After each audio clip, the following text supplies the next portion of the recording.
New Zealand. Those are the tallest of the mosses, and they have advanced vascular systems. They're very old. They go way back before the age of dinosaurs. You may see on the right some grape leaves. In the foreground, you may see some sedges, and the leaf that has been chewed by insects here is a potentilla of the rose family with a little yellow flower. It's not far from the strawberry systematically, but it doesn't have the edible fruit. Cut. Wait a minute, where is, I gotta find that one that you said was eaten. See I these got it. leaves? Yeah, I got it now. I can repeat it. No.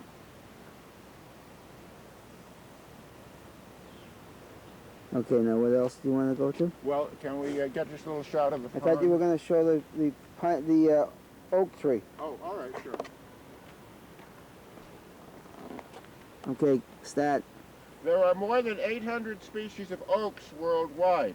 The red oak group are exclusively North American and can be recognized by little bristle tips. This one here, you may be able to see there are little bristles on the tips of the lobes. And whereas the white oak group, which occur in Europe and Asia as well as North America, have round lobes. The acorns of the red oaks usually take 2 years to mature.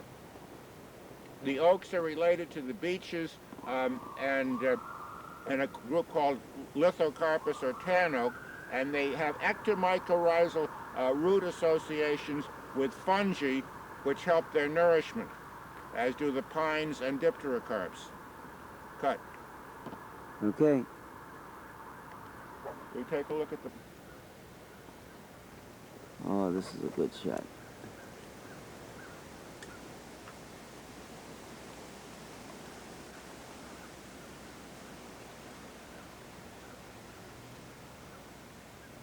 Explain what those things are, John. Get close to the camera. Let's see. Well, I have to see what you're actually looking at. Yeah, okay.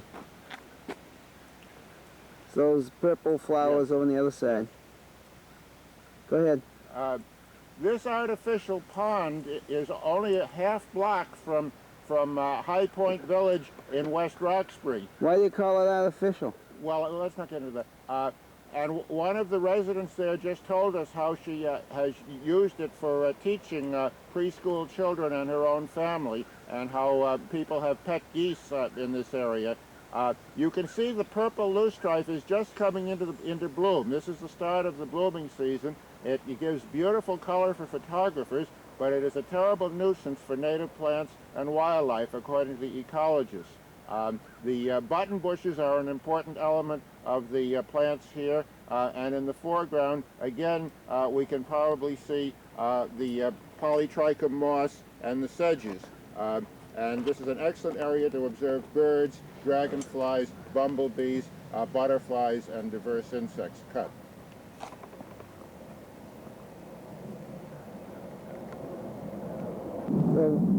This is a seedling or root shoot of cottonwood. The leaves have a pitched stem, which is why they shake in the slightest breeze. When other leaves are sitting still, the cottonwood leaf shakes because the leaf is pinched vertically and very narrow in cross-section. The juvenile leaf is much larger than the leaf would be on an adult tree. John Enneking played a key role in preserving this area. He was born in the 1830s in a German-speaking colony near Cincinnati. He worked with the Impressionist painter Monet in France from 1870 to 1875, and settled in Hyde Park in 1875 and lived there until 1916. He was on the Park Commission in Hyde Park. He painted thousands of paintings, the majority of them in this local area, but he also went up to Maine, and he painted Mount Shakaroa in New Hampshire. An exhibit of 90 of his paintings was performed in 1962. Some of them sell for over $100,000.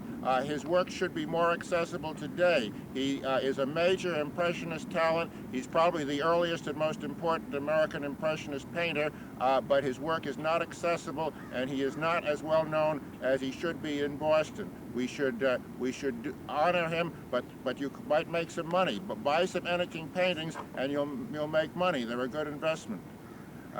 There's a great diversity of plants here as we walk along the road. If you come back in another month, the goldenrod and New England asters will be prominent. We might see some oak leeches down the road. It may be a little early, but there are 4 or 5 species of yellow flowers in the snapdragon family which steal nourishment from oak roots. They extract nitrates and other nutrients from the roots of oaks. We may see some of them. The groundnut grows along here, and there are excellent blackberries in the fall. Cut. You can go. We are looking at a parasitic rootless vine called dodder. There are many species that are a serious nuisance to farmers in many areas of the world, but it is interesting to look at. It is related to the sweet potato and the morning glory in the family Convolvulaceae. Now, this is you say dodder. it's rootless? Yes. How? It has no roots of its own. It steals nutrients from the host plant. Can you show us one right up close? You can see it here, and here, and here. No, but and where it starts from? well, it has no roots. You would find if you went to the bottom that it has no roots. Can you show us? Well, it's hard to prove that it doesn't, but take it from me, it has no roots. The seed attaches itself to a plant, and different parasitic plants have different haustoria. There's a beetle there. We haven't done much entomology today, but you may be able to see a beetle on the leaf there. This particular dodder is orange, and it is starting to form seeds, and there are many different species. It can be a serious economic pest to farmers. But I suppose you might say it counts as an element of our biodiversity in West Roxbury. I have another type of sedge here in my hand. The sedges usually have triangular stems. They say reeds are round, sedges have edges. Grasses can be recognized. A grass leaf has a blade and a sheath, and between them there is a ligule and a collar, which may be a membrane or simply hairs. Grasses are the most important economic family. They also cause a lot of allergies. There's a very popular lawn grass, lolium. They're trying to develop a variety that will not cause allergies. They used to blame ragweed and goldenrod, but now they're finding that grasses and popular trees like birches contribute to the pollen that causes hay fever. Pollen is extremely important in fossil research, but it also causes allergies. And here is our old friend poison ivy with the 3 leaves, the little stem on the middle leaf. Poison ivy is everywhere.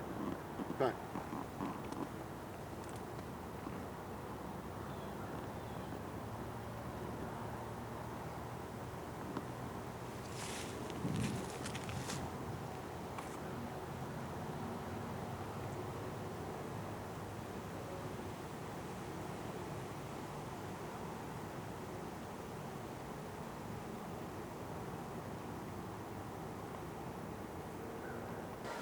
At the right, I am pointing with this branch to Amanita muscaria, a famous hallucinogenic mushroom that is supposed to kill flies and has been used in religious cults. The little spots attached to the top of the cap are diagnostic of it. The other mushroom group here, I suspect may be a Rassula, but I don't want to say positively. There is a second type of mushroom there. This has been a rainy spring in Massachusetts, and conditions are favorable for mushrooms. The majority of edible mushrooms occur in the fall. This area here is rich in the poor mushrooms, the boletes and their relatives, which are one of the safest groups for beginning mushroom experts. You shouldn't eat any mushroom you don't thoroughly recognize, but if you're going to experiment, the boletes are one of the safest groups. You might get a stomach ache and diarrhea, but you won't kill yourself on the boletes or poor mushrooms. Cut. Now, Okay. And I want to get up in this area here. yep. Along with mushrooms and leaves of blueberry here, you see one of the easier mosses to recognize, leucobrium, which means white moss. Leucobrium grows in relatively dry habitats. It has specialized cells called leukocysts, which prevent dehydration, which surround the chlorocysts with the green photosynthetic chlorophyll. This leucobrium is one of the commoner mosses in our area and one of the easier ones to recognize. Cut. Take. On July 20, tansy is coming into bloom. It is a composite related to the chrysanthemum, but without the ray florets around the edge. It was used in the Middle Ages. Prior to burial of a corpse, it was used to keep a corpse from developing an odor during the time before it could be buried. Some people have used it as a salad, but it has a dangerous chemical called thulione, related to the chemical in absinthe that was banned from French wines in 1885 because of the nerve damage it did to Toulouse-Lautrec and other users. You will see it listed as an edible wild plant, but it is dangerous. It's pretty but dangerous. It has a pleasant smell. Cut. Okay, go ahead. There are blackberry leaves here, and there will be delicious blackberries in October and November, perhaps sooner. I thank Bob Gudino for his interest. This is all we can do today, but perhaps we can go further down the trail and see the oak leeches, which peak in August. There are many, there's a great diversity of wildflowers here, especially in August. And this is John Barrett with West Roxbury today, signing off this segment. That's what you're going to say. Arrivederci. No, you're going to say that. This is John Barrett with West Roxbury today, signing off for this segment. Arrivederci. This plant, hawkweed, is related to the dandelion, but it blooms later in the year. Dandelions typically bloom in April and May and are down low close to the ground. A hawkweed is taller and it blooms later. Both of them have a strong tendency to self-pollinate, and so they grow clonally rather than by outcrossing. Hawkweed, cut. Okay. Sassafras is an abundant plant in the Stony Brook area and Bellevue Hill. The leaf can be single like this one or this one. It can be double with two lobes like a catcher's mitt like this one, or it can, when it's fully developed, it can have three lobes like these two that I'm trying to point to here now.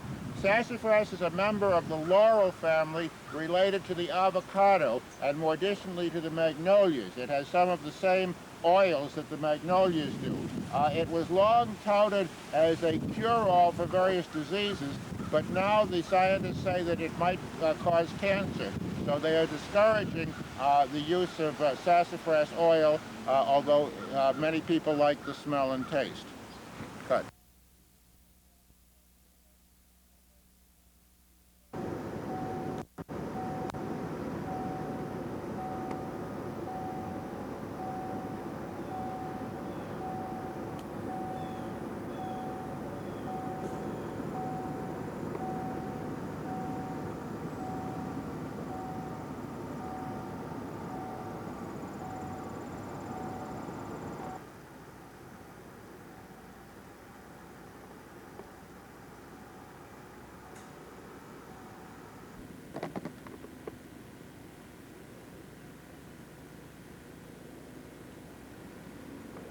Well, John, do you have any parting words to your house? Well, I think the policies, a person's home should be their castle. They shouldn't be bothered by the communists and the government. And I've had a great deal of problem with vandalism here. I'm trying to preserve historical materials. We've had a great deal of materials stolen, thousands of photos. There were photos of my mother in China. There were photos of my father as a boy, photos of his family going back to 1860 or earlier in South Boston, and I've lost a great deal. But we've had wonderful neighbors here. We had the Arnolds across the street. We had the Donovans for many years. Of course, if I start naming people, I'll leave some